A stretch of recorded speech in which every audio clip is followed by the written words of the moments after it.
আসসালামু আলাইকুম। পল্লী বিদ্যুৎ সেবা 24 এ আপনাদেরকে স্বাগতম। আজকে আমরা পাবনা পল্লী বিদ্যুৎ সমিতি 2 এর বেড়া জোনাল অফিসের বেড়া উপকেন্দ্রের বাৎসরিক রক্ষণাবেক্ষণ কাজের জন্য সবাই আমরা সমবেত হয়েছি।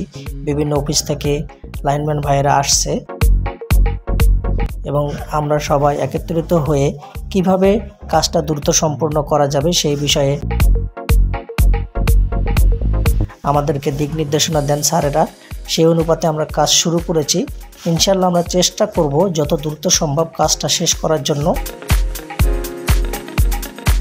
এবং পুনরায় গ্রাহক প্রান্তে বিদ্যুৎ সচল করার জন্য। তো ভিউয়ার্স, সাবস্টেশন মেইনটেনেন্স কাজের রক্ষণাবেক্ষণ কাজের কিছু ভিডিও ফুটেজ এখানে দেওয়া হলো। ইনশাআল্লাহ আপনাদেরকে ভালো লাগবে। তো ভিডিওটা সম্পূর্ণ দেখার অনুরোধ রইল।